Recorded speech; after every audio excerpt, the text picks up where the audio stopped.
Full adder वह circuit है जो 3 इनपुट्स को ऐड करता है और 2 आउटपुट्स उत्पन्न करता है। जो 3 इनपुट्स होते हैं हमारे, उनमें 2 इनपुट ए एंड बी होते हैं एंड थर्ड इनपुट सी इन होता है, अर्थात कैरी।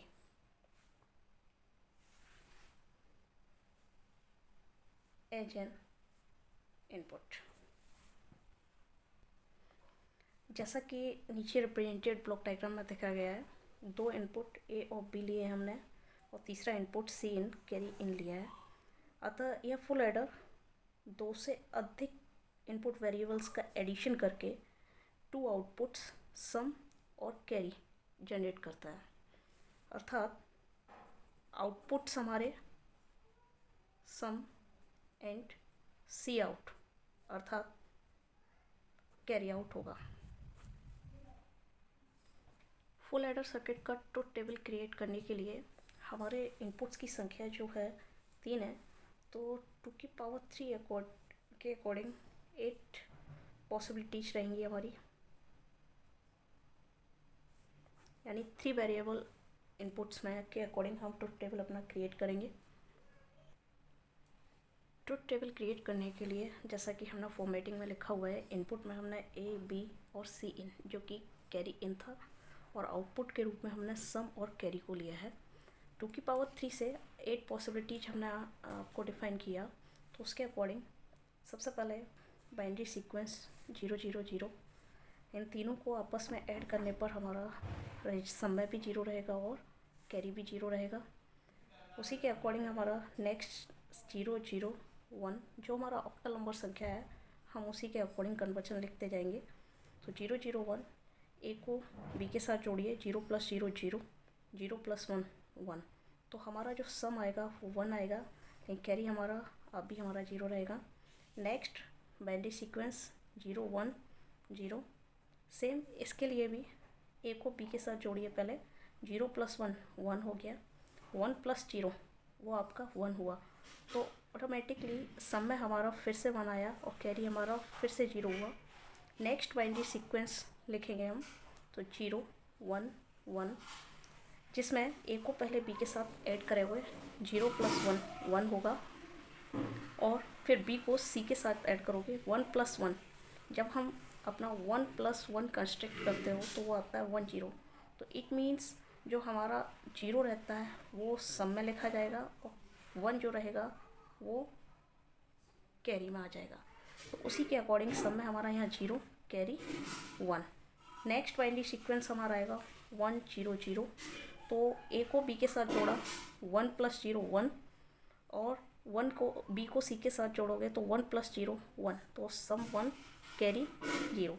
अगेन नेक्स्ट सीक्वेंस हमारा रहेगा 1 0 1, तो 1 + 0 ए को बी के साथ जोड़िए तो हमारा 1 आया, एंड देन बी को सी के साथ जोड़ोगे तो ये हमारा 1 हो गया था, 1 + 1, फिर से कैरी आपका 1 चला जाएगा और सम में आपका 0 आ जाएगा, तो कैरी आपका 1 और सम आपका 0। फर्दर आगे के सीक्वेंस के लिए भी यही अपनाएंगे। हमारा नेक्स्ट सीक्वेंस रहेगा 1 1 0, तो ए को बी के साथ जोड़ोगे 1 + 1 वो आएगा हमारा 1 0, फिर 1 0 के साथ 0 जोड़ोगे तो वो भी हमारा 1 0 ही रहेगा, इट मीन्स सम में 0 कैरी हमारा 1। सेम नेक्स्ट सीक्वेंस जो रहेगा हमारा 1 1 1, इस पर क्या रहेगा, जब आप 1 को 1 के साथ जोड़ोगे तो आपका आएगा 1 0, ए और बी जोड़ने पर, ए और बी को जोड़ने पर 1 0 आया, सी वाला डिजिट भी हमारा 1 ही है, उसको आपस में जोड़ोगे तो 0 + 1 1 1, तो यहाँ कैरी भी 1 और सम भी 1। इस प्रकार हमने अपना कंप्लीट ट्रुथ टेबल देखा कि हमारा ए बी सी जो हमने सीक्वेंस लिया था उसके अकॉर्डिंग हमने सम और carry output. Full adder circuit का लॉजिक डायग्राम कंस्ट्रक्ट करने के लिए हम इस ट्रुथ टेबल का ही यूज करेंगे। इसमें ये देख लेंगे कि जो हमारा आउटपुट है सम, वो हमें आउटपुट हाई कहाँ कहाँ मिला हुआ है। ये देखा जा रहा है कि M1 पे है, 2 पे है, 4 पे है, 7 पे है। सेम कैरी के लिए भी कंसीडर करेंगे, 3 5 6 7 जो हमारा आउटपुट हाई है उसी चीज़ को कंसीडर करेंगे। और सम के लिए ये सारी डिटेल जो हम लिखेंगे 1 2 4 7 को एक सम ऑफ प्रोडक्ट के फॉर्म में लिख लेंगे, SOP। जो आपका प्रोडक्ट ऑफ सम और सम ऑफ प्रोडक्ट था, के मैप में यूज किया था हमने, तो सम ऑफ प्रोडक्ट के फॉर्म में लिख लिया। जैसा कि आपको दिख रहा होगा कि यहाँ सम में 1 है, तो इसके आगे दिख रहा है कि A और B दोनों हमारे 0 0 हैं, तो हमने 0 को बार से रिप्रेजेंट किया, A बार इंटू B बार और C विदाउट कॉम्प्लीमेंट यानी कि C। प्लस नेक्स्ट है हमारा M2, वो भी हमारा 1 है, तो वहाँ हम क्या करेंगे, उसके इन फ्रंट में देखेंगे कि A के नीचे 0 है तो A बार, B 1 है तो B, C के नीचे 0 है C बार। सेम M4 आपका A बार,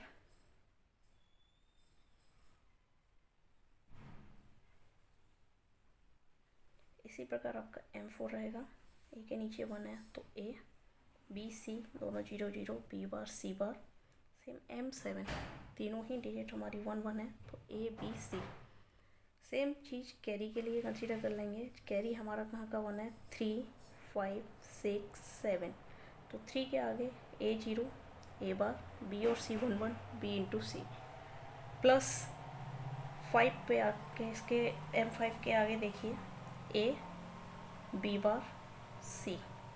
सेम इधर आपका रहेगा M6 में भी A और B दोनों 1 1 है, A इंटू B, C के नीचे 0 C बार। प्लस M7 तीनों ही डिजिट हमारे 1 1 है तो A B C। अब इसको हम इको फॉर्म से भी सॉल्यूशन कर सकते हैं रिकन्स्ट्रक्ट करने के लिए लॉजिक डायग्राम इसका।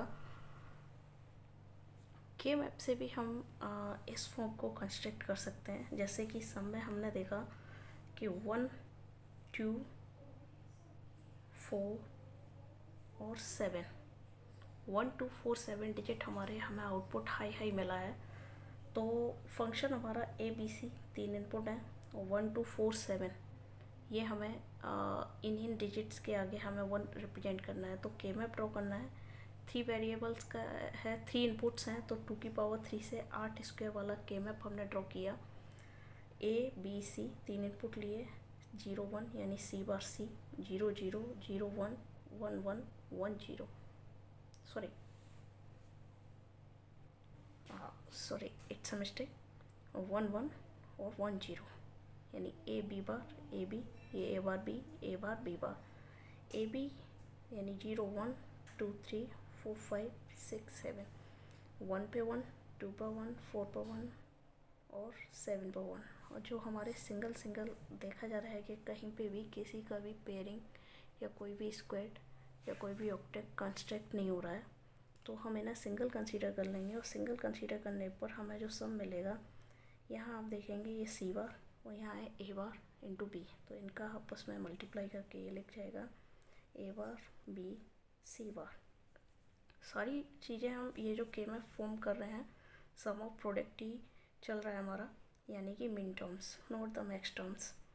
प्लस इस वाले में आइए C बार तो चलेगा ही, ऊपर देखिए A इंटू B बार, तो ये हो जाएगा A B बार C बार।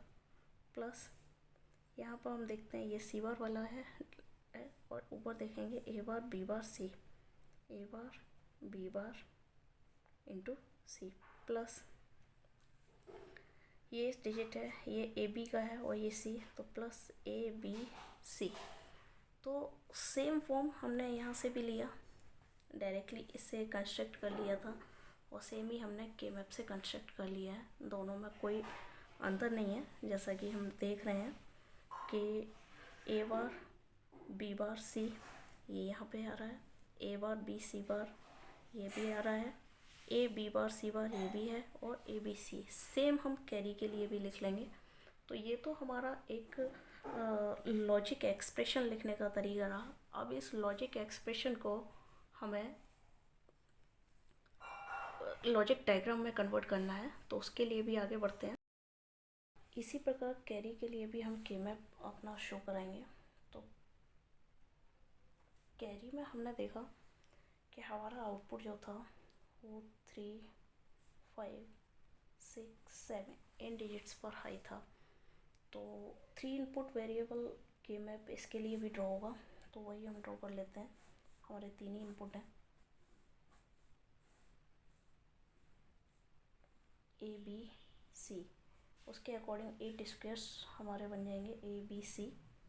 यह हमारा सी बार सी यानी 0 और ये 1।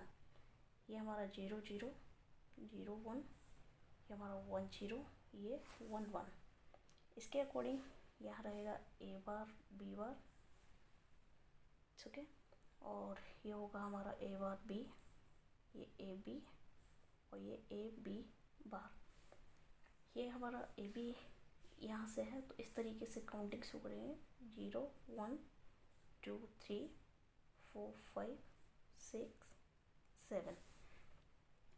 अब हमारा 3 5 6 7 इंटीजर्स पे आउटपुट हाई था, तो वो स्टेज पे हम आउटपुट अपना हाई रख देंगे। 3 पे 1 है, 5 पे 1 है, 6 पे 1 है और 7 पे 1।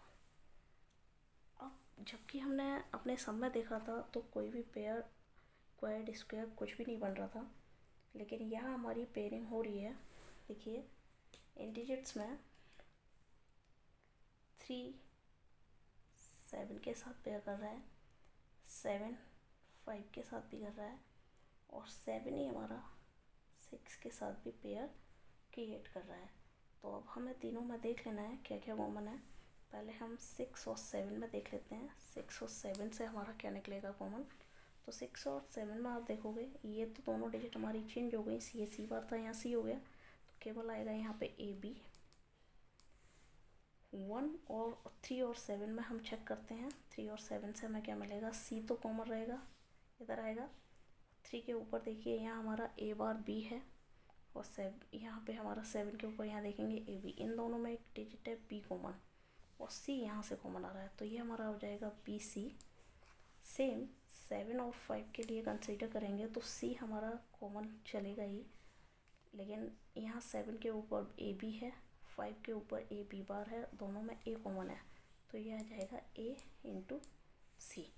तो हमारा जो कैरी का आउटपुट हमें मिला फाइनली वो हमें मिलेगा A B plus B C plus A C. ये हमारा कैरी का आउटपुट। अब इसी कैरी के आउटपुट और सम के आउटपुट के लिए हम अलग अलग दोनों के लिए अपना लॉजिक डायग्राम ड्रॉ कर सकते हैं। जैसा कि हमने प्रीवियसली सम का आउटपुट भी निकाला था, उसे भी हम लिख लेते हैं। सम इक्वल्स टू हमें मिला था A bar B bar C plus A bar B C bar plus A B bar C plus A B C.